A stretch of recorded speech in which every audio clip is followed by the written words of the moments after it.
À quoi joue la CEDEAO, la Communauté économique des États de l'Afrique de l'Ouest? À quoi riment ces sanctions incessantes et infructueuses? Nous en sommes à plus d'un an pour certains pays du déclenchement des crises de gouvernance dans le Sahel, des désordres ayant entraîné des pushs militaires en cascade. Pourtant, on a le sentiment justifié que la situation empire. Voilà un énième sommet extraordinaire de chefs d'État où sont présents 6 présidents sur 12 que compte la CEDEAO, où l'on sort avec un chapelet de menaces et de sanctions, des résolutions infructueuses. À aucun moment, on ne constate une avancée. Jusque quand allons-nous continuer ainsi? Ce qui ressort malheureusement de ce sommet d'Accra et qui conforte la conception populaire de plus en plus sceptique vis-à-vis d'elle, c'est le sentiment que la CEDEAO est pilotée par Paris et l'Union européenne. Je souhaite ardemment que les Maliennes et les Maliens puissent avoir des autorités démocratiquement élues qu'ils méritent, et j'en appelle à la CEDEAO, l'organisation régionale, et à l'Union africaine pour prendre les décisions qui conviennent et que la France appuiera, comme nous l'avons fait à chaque fois qu'ils ont pris leurs responsabilités. Je compte m'entretenir dès demain avec le président Nana Akufo-Addo, président en exercice de la CEDEAO, pour l'appeler à prendre toutes les décisions utiles en la matière. Ces propos étaient tenus 5 jours plus tôt seulement, et là s'accomplit la prophétie, pour ne pas dire l'instruction. Il est décidé d'un sommet extraordinaire de chefs d'État de la CEDEAO sur la crise dans le Sahel. Et on en sort avec les sanctions que l'on connaît. Un durcissement. Cette fois-ci, comme si cela ne suffisait pas, probablement pour ne plus être taxé de 2 poids 2 mesures, on y a rajouté le Burkina Faso et la Guinée. Tiens. Le gouvernement du Burkina Faso ne subit qu'un seul délai, celui de bien faire les choses, celui d'agencer son action conformément aux réalités du terrain, en toute objectivité, avec la plus grande prudence et le plus grand réalisme possible. Il faut noter au passage que la principale crispation, celle qui a exacerbé la colère des chefs d'État de la sous-région, c'est l'absence du président de la transition malienne, Assimi Goïta, qui n'a pas honoré la convocation qui lui était faite d'être présent personnellement. Les dirigeants de la CEDEAO ayant rejeté la proposition de l'homme fort du Mali qui souhaitait participer à ce sommet par Zoom. Pourquoi ce refus? Pourquoi n'a-t-il pas souhaité s'y rendre? Cela traduit le climat de confiance qui règne dans cette organisation sous-régionale. Dans le même temps, pourquoi les dirigeants de la CEDEAO, si la démarche est celle de l'apaisement, n'ont-ils pas accepté le principe d'une participation par vidéoconférence, comme on le fait régulièrement un peu partout dans le monde depuis le déclenchement de la Covid-19? C'est d'ailleurs devenu plus régulier et plus économique les sommets par vidéoconférence. Alors comment expliquer ce refus autrement que par une tension latente vis-à-vis des autorités de Bamako? Sa participation aurait peut-être un peu calmé les esprits des uns et des autres, et les échanges auraient été aussi interactifs que s'il était dans la même salle. Lorsque l'on assiste à tous ces errements, à toutes ces décisions qui n'arrangent personne, qui ressemblent par moments à des choix guidés ou à la volonté de mettre dans le coin, d'humilier certains, on se dit que la diplomatie africaine est en net recul. On a souvent évoqué le sens de la négociation, de la palabre africaine jusque-là. On a beaucoup fantasmé sur les vertus de la diplomatie souterraine, celle qui se fait à la tombée de la nuit autour d'un plat de poisson grillé, de tigadigen ou de choukouya entre frères. Celle qui se fait discrètement avec des émissaires secrets venus incognito pour trouver une solution. Elle semble avoir laissé place à l'invective, à la force, à l'ego. Un peu comme s'il fallait montrer aux yeux du monde que le continent s'est inscrit dans la modernité. Mais quelle modernité si au final il n'y a pas de résultat? Lorsque l'on regarde le résultat, il est mauvais, mais vraiment mauvais. On en arrive à regretter ce que l'on a appelé les dictateurs, les pères fondateurs, qui finissaient toujours par trouver des arrangements, même boiteux. Ne dit-on pas qu'il vaut mieux un mauvais arrangement qu'un grand procès? On a le sentiment qu'avec la disparition des grands dirigeants de la période d'après-indépendance est morte la tradition de la négociation en Afrique noire. Je me souviens d'un président Gnassingbé Eyadema du Togo prenant à son compte la crise de gouvernance qui secouait le Zaïre du maréchal Mobutu Sese Seko vieillissant. Il en faisait une affaire très personnelle, s'impliquait directement, se rendait secrètement sur place pour discuter avec les protagonistes lorsque les émissaires n'obtenaient pas des résultats. Je me souviens le rôle particulièrement actif du président Omar Bongo Ondimba dans l'opposition entre les présidents Denis Sassou Nguesso et Pascal Lissouba dans les années 1997-98. On parlait d'abord entre frères. Je me souviens d'un Omar Bongo Ondimba en 1989 accueillant Nuitamment, s'il vous plaît, le président Frédéric de Klerk d'Afrique du Sud, arrivé secrètement à bord d'un avion avec immatriculation masquée pour discuter dans cette pièce des conditions de la libération du prisonnier le plus célèbre de tous les temps, Nelson Mandela. Tout se passait à huis clos et on ne médiatisait que les résultats finaux. Aujourd'hui, c'est le contraire. Au salon, on regardait la télévision et dit, bon, il y a des gens qui vont venir. Et vers 1h du matin, j'ai vu un convoi, les voitures, il avait envoyé les voitures attendre, on a amené des Blancs. Beaucoup de Blancs, ils sont venus à la table derrière moi et c'était les pourparlers. Ils parlaient une fois, on part. Une autre fois, il dit, on va à Franceville, c'est la même chose. J'ai dit, mais qu'est-ce que c'est? Il dit, ce sont les gens qui viennent pour que je discute pour Mandela. Et les avions venaient toujours à 2h du matin et ça partait à 4h. Si c'est minuit, ça partait à 2h du matin. Et parfois, un jour, on est parti les accompagner. Ce sont des avions tout blancs. Il n'y a pas d'immatriculation. Et ça atterrissait, après ça partait. Donc, il m'a dit que c'était ici qu'il était en train de négocier avec les gens de l'Afrique du Sud pour Mandela. À cette période, on croyait en la force de la médiation et de la négociation. Tout n'était pas que sanctions. Pas besoin de montrer les muscles. Aujourd'hui, sous injonction des grandes nations du Nord, on passe tout de suite à la vitesse supérieure. Le Mali sanctionné, fermeture des frontières, fermeture des comptes à l'international, gel des avoirs des autorités aux affaires, quand bien même on sait qu'elles n'ont rien à l'étranger. Bref, la totale. En espérant asphyxier le régime, plus d'1 mois et demi après, aucun résultat. Les antagonismes sont encore plus exacerbés qu'au début. La solution des sanctions a largement montré ses limites. Et les théoriciens de cette option du tout sanction en ont pour leur compte aujourd'hui lorsque l'on regarde ce qui se passe dans la guerre en Ukraine. Les plus pénalisés ne sont pas russes. Loin s'en faut. Il ne vous aura pas échappé que toutes ces grandes nations continuent de commercer avec la Russie. Bien que l'on égrène sur l'ensemble des médias de la planète le chapelet des sanctions contre la Russie, les nations européennes qui, au sein de l'OTAN, adoptent ces mesures, continuent de commercer avec la Russie. Chaque jour, ils envoient en Russie 750 millions d'euros en raison de leur dépendance énergétique. 40% du gaz et 30% du pétrole européen viennent de Russie. En attendant de trouver de nouvelles sources d'approvisionnement, c'est elle finalement qui finance en partie la guerre contre l'Ukraine. Et même les grandes firmes occidentales sur place ne respectent pas aussi vite les sanctions que certaines institutions financières ouest-africaines au Mali. Elles dénoncent même l'incongruité et l'hypocrisie de ces mesures et font de la résistance. On ne peut pas prendre des décisions comme ça à l'emporte-pièce sans savoir quelles sont les conséquences de ces décisions. La France, aujourd'hui, importe à peu près 30% de son diesel vient de Russie. Il faut donc trouver des substituts. Nous, gouvernement européen, à ce stade, nous n'avons pas décidé de sanctionner le gaz russe parce que nous en avons besoin. Pourquoi voulez-vous que moi, Total Energy, je décide d'arrêter le gaz russe alors que je ne sais pas le remplacer, celui-là? Au passage, tout le monde m'a dit vos concurrents anglo-saxons s'en vont. J'aimerais bien que les journalistes français, vérifient s'ils sont vraiment partis. Pourquoi ? Personne n'est parti. Personne n'est parti. Mes concurrents continuent à prendre le gaz russe. Donc, pour qu'on soit bien clair, voilà. vous n'allez pas quitter complètement la Russie. Non, et je ne vais pas le faire, et je vais vous dire pourquoi.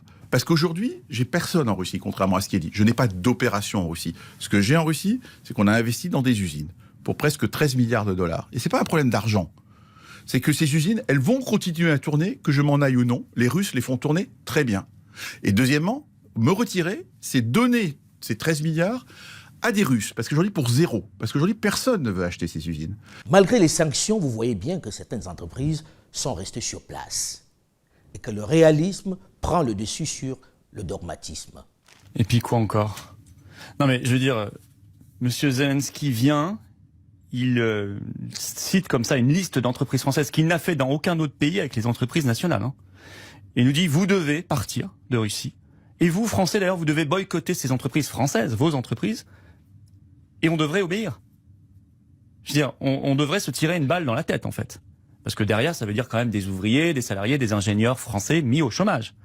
Et on croit que c'est en fermant Leroy Merlin, un vendeur de clous, de pots de peinture et de planches, qu'on va régler le problème de la guerre entre la Russie et l'Ukraine. On est fous ou...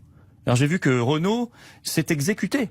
Son deuxième marché mondial. C'est un point de vue moral qui est proposé, vous le savez bien. Alors pas ça, s'il vous plaît, parce que s'il y a un point de vue moral, on va pas à la Coupe du Monde de Qatar en novembre prochain, hein, où il y a eu 6500 morts sur les chantiers. On va pas du tout commercer avec l'Arabie Saoudite qui a fait 377 000 morts selon l'ONU au Yémen par des bombardements depuis des années, dont personne ne parle, dont tout le monde se fout. Non, si on est sur un point de vue moral, on commerce plus avec la Chine, donc faut arrêter le délire. Non, là, on est dans des exigences qui sont disproportionnées de M. Zelensky, qui n'est pas loyal. Nous avons accueilli des réfugiés ukrainiens. Nous lui envoyons même des armes. Moi, je suis contre. Hein. On lui envoie de l'aide humanitaire. Ça, je suis pour.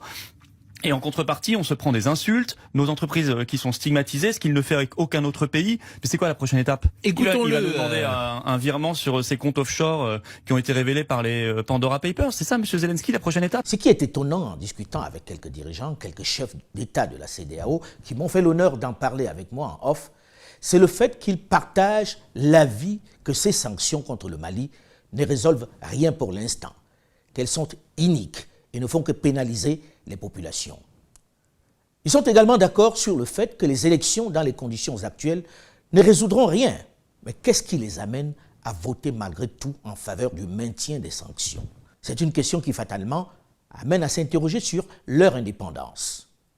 Comment peuvent-ils, pour certains, penser une chose et voter pour son contraire, tout en sachant qu'ils vont avoir contre eux leur opinion publique? Seul Robert Dussey, le ministre des Affaires étrangères du Togo, qui sur ce point dans le Panafricain Jeune Afrique rend public l'opinion de son président, aura eu le courage d'exprimer un point de vue dissonant en parlant de la vacuité des élections au Mali dans l'état actuel des choses et qui mentionne l'urgence d'aider le président Assimi Goïta, qu'il dit ouvert au dialogue et soucieux de trouver un accord avec la CEDEAO sur un délai de transition. Des propos que le président de la transition m'avait exprimés lors de l'audience qu'il m'a accordée à Koulouba, la présidence malienne. Ils veulent eux aussi en sortir, mais pas pour que cela recommence aussitôt qu'ils sont partis. Pas pour laisser que l'on continue de laisser faire la guerre par les autres à leur manière et de façon inefficace. Peut-être faudrait-il que ces dirigeants de la région, qui semblent vraiment par moments hors sol, au moins sur cette question, comprennent bien que dans cette affaire, il s'agit de leur pays d'abord, des intérêts de leur peuple d'abord, de la sauvegarde de leur région d'abord. Ils n'en ont pas une autre. Personne mieux qu'eux ne peut négocier, organiser le retour de la paix avec les méthodes appropriées aux réalités locales. Souvenez-vous, dans l'affaire des sanctions contre la Russie, chacun a d'abord veillé dans le monde à préserver ses intérêts. D'abord, c'est la règle. Pakistan 80,000 पाकिस्तानियों की जाने गई, हमारे मुल्क को 100 अरब डॉलर से ज्यादा नुकसान हुआ। मैं अपने यूरोपियन यूनियन के एम्बेसडर से पूछता हूं कि आपने क्या हमारा शुक्रिया अदा किया? क्या आपने कहा कि हाँ आपने हमारी मदद की थी हमारी जंग में, आपने हमें अप्रिशिएट किया? सारे नेटो के मिला के 10% भी लोग नहीं थे जो उस जंग में मरे। हमारे मुकाबले में जो 80,000 पाकिस्तानियों की कुर्बानी दी गई। तो मैं उनसे आज ये पूछता हूं कि बजाय आपने, जब हमने आपके साथ खड़े हुए थे, बजाय आप हमारा कम से कम शुक्रिया अदा करते, आपके सामने क्या है? क्या हम कोई गुलाम हैं कि जो आप कहेंगे हम कर लें? कि कभी हमने पाकिस्तान को कभी किसी की गुलामी नहीं करने देना। L'Occident qui fait pression pour le vote des sanctions contre la Russie se retrouve bien seul sur ce coup-là. Même ses alliés traditionnels ont refusé de suivre les injonctions de l'OTAN. Qui a pris des sanctions contre la Russie? Eh bien, il n'y a personne à part l'Occident. Le fameux professeur Walter Russell Mead le résume dans le Wall Street Journal. Il dit « L'Occident n'a jamais été aussi étroitement aligné et il a rarement été plus seul ». Souvenez-vous des BRICS, au début des années 2000, c'est comme ça qu'on appelait ces 5 grands pays émergents. Outre la Russie, il y a le Brésil, l'Inde, la Chine et l'Afrique du Sud. Eh bien, pas un seul de ces pays ne lève aujourd'hui le petit doigt contre la Russie et on parle quand même de 40% de la population mondiale. Le B, c'est pour le Brésil. Jair Bolsonaro n'a jamais caché son admiration pour Vladimir Poutine et quelques jours avant le début de la guerre, à Moscou, eh bien, il lui témoignait sa proximité, sa solidarité et aujourd'hui, sa ligne, elle est très claire, préserver les intérêts économiques du Brésil, notamment dans le secteur de l'agriculture. Écoutez-le. O Brasil é uma potência em especial no agronegócio. Existe mútuo interesse da nossa parte no comércio de fertilizantes, o que eu sou grato ao prezado amigo. Au-delà du Brésil, tout le continent sud-américain est sur la même position. Pas de sanctions, y compris l'Argentine et le Chili. L'Inde aussi, parce que c'est le I de BRICS. Non seulement l'Inde ne veut pas condamner la Russie, mais elle n'a pas non plus pris de sanctions. En fait, l'Inde n'a aucun intérêt à froisser la Russie. 65 à 85% de son arsenal militaire est d'importation russe. Idem pour la Chine, on en a souvent parlé. La Chine qui est le premier partenaire commercial de la Russie. L'Afrique du Sud, historiquement neutre en matière de diplomatie, d'où la surprise quand au premier jour de l'invasion russe, eh bien, le ministère des Affaires étrangères appelle la Russie, je cite, à retirer immédiatement ses forces d'Ukraine. Surprise, suivie d'un malaise et d'un rétropédalage quelques jours plus tard. L'Afrique du Sud ne vote finalement pas la résolution à l'ONU et n'entend prendre aucune sanction contre la Russie. L'Asie, c'est 48 pays et seulement 2 s'associent aux sanctions internationales contre la Russie. Il y a le Japon et la Corée du Sud et il y a aussi le territoire de Taïwan. Et puis, plus près de chez nous, ce qui est frappant, c'est que les très proches alliés des États-Unis que sont Israël, l'Arabie Saoudite et les Émirats Arabes Unis, eh bien, ils n'envisagent pas non plus d'appliquer des sanctions. Pourquoi ? Eh bien, tout simplement parce qu'ils ont un autre agenda. Leur priorité, c'est de limiter l'influence de l'Iran. Et pour cela, évidemment, ils ont besoin de l'appui russe. Certains ont d'autres motivations. Dubaï, notamment, paradis pour les milliardaires, n'entend pas du tout renoncer à l'accueil des Russes fortunés, alors même qu'on le sait, les Occidentaux expulsent certains oligarques. Eh bien, Dubaï, au contraire, maintient ses liaisons aériennes et donc, effet immédiat, plus 30 à 35% de Russes à Dubaï en un mois. Et puis, dernier tour d'horizon, il y a l'Afrique, 54 pays et pas un seul ne prend de sanctions contre la Russie, ni même d'ailleurs ne s'associe à ce qui a été décidé par l'Occident. C'est clair, malgré l'impressionnante campagne médiatique en cours, l'Occident sur ce coup est bien isolé. C'est les Noirs qui punissent les Noirs pour faire plaisir aux Blancs. Aucun Blanc ne punira un Blanc pour faire plaisir à un Noir. Les Européens sont unis, soudés comme un seul homme derrière l'Ukraine. Je suis d'accord, ils sont blancs. Ils ont dit que les Ukrainiens, ils ont les yeux bleus, les cheveux blonds. Hitler ne disait pas pire. Les sanctions de la CEDEAO, imposées parfois au mépris des règles qu'ils ont eux-mêmes édictées, s'avèrent particulièrement inefficaces et contre-productives pour les populations, à la fois du Mali, mais également de tous les pays de la sous-région. Elles ne pénalisent pas les autorités maliennes qui ne sont pas dans l'immédiat besoin et qui n'ont pas d'avoir à l'étranger. Elles sanctionnent surtout les populations des pays concernés et des territoires voisins. Le Sénégalais, l'Ivoirien, le Mauritanien sont au moins autant pénalisés par ces sanctions que le Malien ou le Burkinabé. Il n'y a qu'à regarder ce qui se passe avec la Russie. Le monde entier est pénalisé et la Russie a désormais diversifié ses partenaires. Le Mali n'a peut-être pas les mêmes atouts que la Russie pour le moment, mais il a désormais choisi d'évacuer son pétrole, son or et son coton par la Mauritanie, au détriment du port de Dakar. Il faut dire que les grands perdants dans cette guerre de sanctions, c'est le Sénégal, qui est le premier importateur africain du Mali. Il y importe le ciment, les hydrocarbures, les autres graines et fruits oléagineux. Ce qui fait que l'axe Dakar-Bamako représente plus de 67% des produits intra-africains qui arrivent au Mali, contre un peu plus de 18% pour la Côte d'Ivoire. Mais les pays souffrent. Allez demander aux producteurs de bananes en Côte d'Ivoire ce qu'est leur vie depuis qu'on a fermé la frontière avec le Mali. Lorsque l'instance judiciaire de l'UEMOA suspend selon le droit les sanctions imposées au Mali, comment la CEDEAO peut-elle s'obstiner dans la même voie? Celle de ne pas respecter cette décision de justice, d'ignorer les décisions qui s'imposent à elle. Miser sur l'asphyxie du gouvernement malien pour reprendre la main, n'est-ce pas suicidaire? N'est-ce pas prendre le risque de redonner la main aux djihadistes que tout le monde combat? N'est-ce pas miser sur le chaos en somme? Peut-être le moment est-il venu de reprendre la palabre africaine pour en finir. Il est évident que cette instabilité au Burkina Faso, au Mali et en Guinée, ce n'est pas que la faute des militaires. Le malaise vient d'ailleurs et il est profond. Et ce n'est pas à coup de sanctions et de menaces que l'on va le soigner. Non.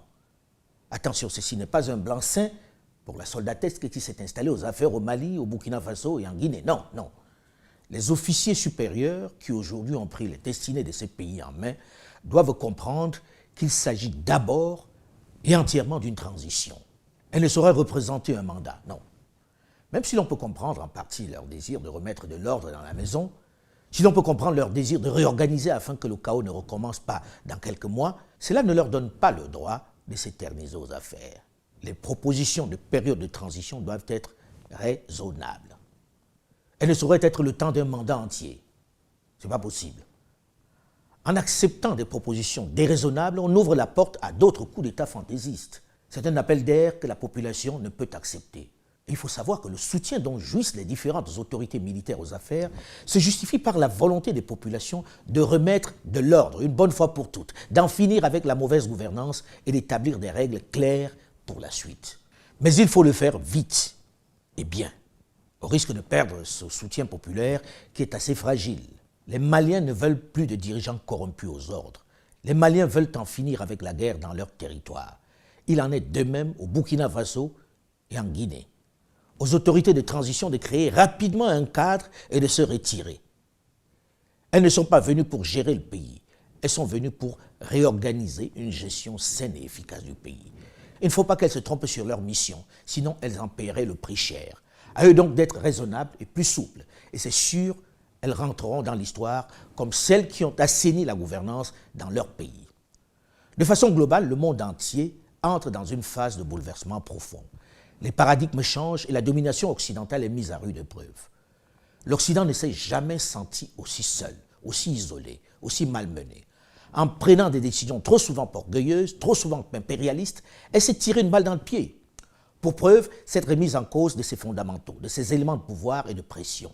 Le mois passé, la Chine décide, dans un silence total, un petit article en 10e page dans Le Monde, la Chine décide d'acheter son pétrole en yuan, convertible en or à Hong Kong. C'est beau. C'est la fin du dollar, 1. C'est la fin du pétrodollar, 2. C'est la fin de la politique de Kissinger, 3. C'est la fin de Bretton Woods. Punto et basta. Personne ne l'a dit. C'est la fin de l'énorme avantage monétaire qu'avaient les États-Unis, c'est qu'ils pouvaient faire tourner la planche à billets indéfiniment et tout le monde accepte ces faux billets. Oui, ce sont des faux monnayeurs, mais officiels. Le jour où la monnaie américaine redevient une monnaie nationale, on va dire, vous avez une dette 6 000 milliards. Non, beaucoup plus que ça, qui correspond à 1, 2 ou 3 fois le PIB mondial. Exact. Bon. Mais dans la Constitution, ils peuvent la répudier. C'est marqué noir sur blanc dans la Constitution américaine qui peuvent... Le jour où ils répudient leur dette, les bons du Trésor passent à 0. Et donc, le scénario du dollar qui tombe à rien, comme le Deutschmark entre les deux guerres, et ça veut dire que l'armée américaine rapatrie, ça veut dire que la police n'est plus payée, ça veut dire qu'il y a un danger de guerre civile. Tout ça sont des scénarios possibles. C'est le moment, l'opportunité pour l'Afrique qui, sur ce coup, a eu un peu de courage de prendre sa liberté, de ne pas voter les sanctions contre la Russie de façon mécanique, de bien monnayer son poids diplomatique et économique. C'est le moment où, profitant du fait que le geôlier est distrait, le prisonnier s'évade et prend son destin en main. Mais cela passe par une prise de conscience des dirigeants qui ne peuvent pas, comme leurs prédécesseurs, moins instruits, moins au fait, expliquer leur couardise et leur soumission par l'ignorance. Tout Gabonais a deux patries, le Gabon et puis la France. La République centrafricaine, accédant à l'indépendance, ne pourra jamais en aucun cas s'écarter de la République française, car nos tribus ont perdu leurs traditions, leurs mœurs. Nos pays ont été reconstruits à l'image de l'Occident. Ce serait pour nous une mission difficile que de rétablir dans notre pays, en République centrafricaine, les vieilles traditions africaines. Puisque nous sommes appelés à bâtir au cœur de l'Afrique une nation à l'image de la France, nous avons donc tenu à conserver plus solide encore les premiers liens que nos parents et nous-mêmes avaient déjà liés avec la France. On aurait pu comprendre qu'un David Tako en Centrafrique, un Léomba au Gabon en 1960, puisse tenir de tels propos. On peut comprendre qu'un Félix Houphouët-Boigny, un Albert Bernard Bongo, un Amadou Ahidjo se soient sentis tenus et eu des chaînes parce que leur sort était lié aux humeurs du général de Gaulle. Mais les chefs d'État actuels, plus instruits, plus ouverts sur le monde, ne peuvent pas continuer d'attendre des injonctions d'ailleurs. Ils ne peuvent plus ignorer leurs opinions publiques qui grondent et qui peuvent descendre dans la rue pour les faire partir. Ils ne doivent pas manquer l'opportunité que leur offre cette crise de gouvernance planétaire, cette redistribution des cartes mondiales où l'on remet même en cause les principes que l'on croyait intouchables, comme la valeur du dollar. C'est l'occasion d'en finir avec le syndrome de Stockholm que décrivait déjà Cheikh Anta Diop. L'aliénation culturelle finit par être partie intégrante de notre substance, de notre âme. Et quand on croit s'en être débarrassé, on ne l'a pas encore fait complètement. Souvent, le colonisé ressemble un peu, ou l'ex-colonisé même, ressemble un peu à cet esclave du 19e siècle, qui libéré va jusqu'au pas de la porte, et puis revient à la maison parce qu'il ne sait plus où aller. Il ne sait plus où aller.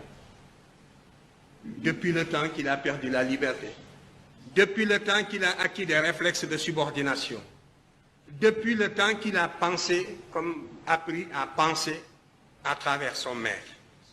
C'est un peu ce qui est arrivé aussi à l'intelligentsia africaine dans son ensemble. L'heure est à l'unité, au renforcement de l'intégration continentale. On ne peut pas s'offrir le luxe de la division. Et si le Sahel profitait de la guerre en Ukraine pour redessiner sa carte géostratégique, pour redéfinir sa stratégie de lutte contre les djihadistes, en combattant en Ukraine avec des soldats hétéroclites venus de partout, enrôlés par communiqué sur le net, on a peut-être mis un terme à l'hypocrisie sur la question du rôle des mercenaires dans les guerres. On a peut-être clos le débat sur Wagner et ses affidés. On a peut-être fait comprendre aux autres que lorsque la patrie est en danger, tout allié qui est capable de la sauver est la bienvenue. Les grandes théories sur les armées conventionnelles viennent de voler en éclats avec les appels à candidature observés dans la guerre en Ukraine. Maintenant, aux dirigeants africains de tous bords de comprendre que le moment est venu de sortir du dogme, des règles, des principes à géométrie variable pour se souder afin de prendre le dessus sur les obscurantistes qui perturbent la région du Sahel. Et ça ne peut se faire qu'unis, avec des soldats africains déterminés. Et surtout, souvenez-vous, un danger plus important que les djihadistes menace ces pays du Sahel, l'insécurité alimentaire. La famine qui menace plus de 30 millions de personnes selon le programme alimentaire mondial. Des personnes qui risquent de mourir en raison de tergiversations des politiques, qui risquent de périr dans des conditions plus inhumaines pendant que l'on glose, l'on disserte, que l'on tergiverse. Ce n'est pas divisé que l'on va y faire face, non. Ce n'est pas en fermant les frontières que l'on va sauver ces populations. Au contraire, ces sanctions et ces fermetures des frontières doivent rapidement trouver une solution, au risque de provoquer une véritable tragédie. Personne ne pourra dire qu'il n'était pas au courant. Le grand danger, il est là. Et c'est cela la priorité. Et c'est de cela qu'il s'agit, pour paraphraser quelqu'un. Je voudrais vous remercier pour votre soutien constant et votre fidélité à ma chaîne YouTube, Alain Foucault Officiel, qui connaît un développement remarquable. Pensez à liker si vous avez aimé. Et surtout, n'oubliez pas de vous abonner. C'est gratuit et cela me fait vraiment plaisir. Vous êtes déjà plus de 300 000 abonnés en moins de 15 mois. Par ailleurs, vous pouvez également me retrouver sur mon compte Twitter, Alain Foka 2005, qui attend toujours la certification. Sur ma page Facebook, Alain Foka 2005, sur mon compte TikTok et Instagram. Surtout, méfiez-vous des faux comptes à mon nom qui continuent de circuler. Méfiez-vous également de certaines chroniques radio de quelques confrères que certains m'attribuent à tort. Probablement à raison de l'intonation. Quelques-unes se sont multipliées ces dernières semaines et je suis assailli de réactions de toutes sortes. Rassurez-vous, je ne fais pas de chronique radio pour l'instant. Et mon seul espace d'expression audiovisuelle est celui-ci. Tout autre n'est que ressemblance ou parodie.